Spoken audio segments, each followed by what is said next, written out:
cache has been written, and I'll play the animation back. Overall, it actually doesn't look too bad. We're getting some nice wrinkles. If I just add a one-level sub-D, just draw a quick render region to see how the cloth is flowing on the character, we're getting some pretty decent wrinkles, and even the collisions in the shoulders don't look too bad. Still, it could be better.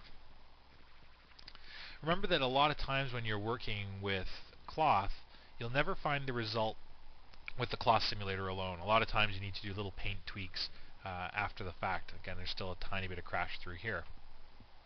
Let's go in and do a couple of major fixes before we rely on things like smoothing to fix these minor little glitches here. Again, we're looking for major problems.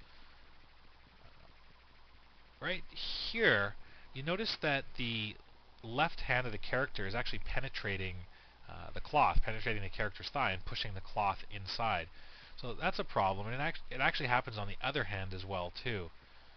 Looks like he's kind of reaching in and pickpocketing himself. So let's solve for that problem.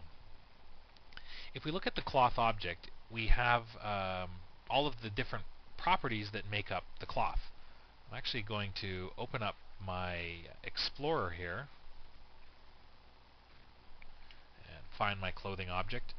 And I find this a lot easier to do with the clothing object hidden, because what we're going to do is, by selecting the collision node of the clothing geo, we're going to get all of the polygons on the flesh object that are used as collision.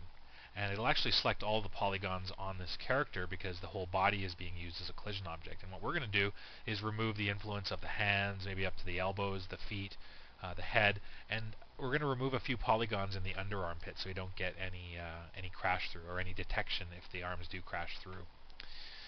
So to start this, you grab the collide node. It's a bit of an odd process, and you get the collision polys that the collide node understands are collision polygons. And actually, before I do this again, I don't want to make the mistake of not hiding the geometry. It gets very difficult to actually get and set collide objects if you have the clothing visible. So I highly recommend that you hide it and also return to the bind pose. Set everything up before you have to interact with this tool.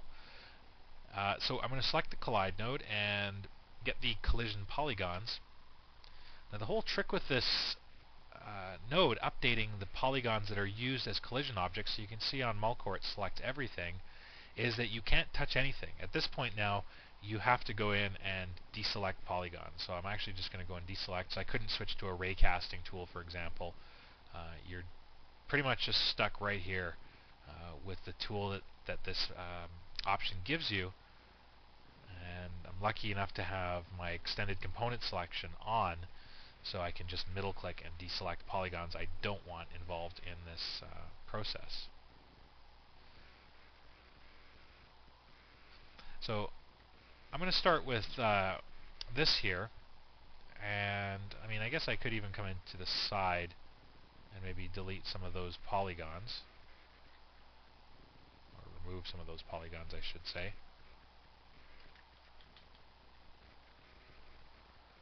More kind of this area.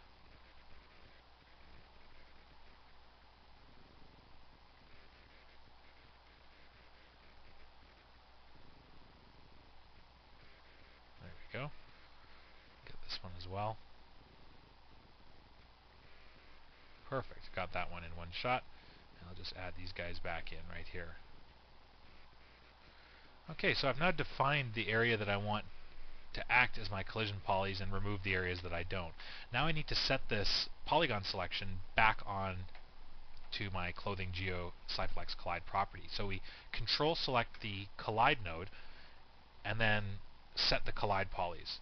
And you'll know that things are good when everything gets deselected. It's very difficult to figure this out, so just keep that in mind. If we want to verify what we've actually got going on now, reselect the Psi collide polys and get the collide polygons.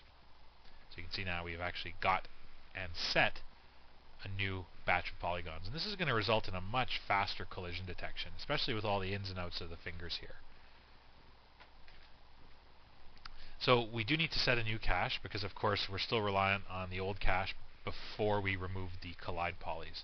So that'll be my next task, is to go and set a new cache.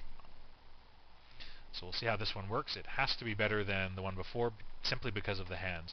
If we can't solve for the shoulders, we'll paint them out in post, or even try one more test with the self-collide polygons collision property. So I'll go ahead and set my third test.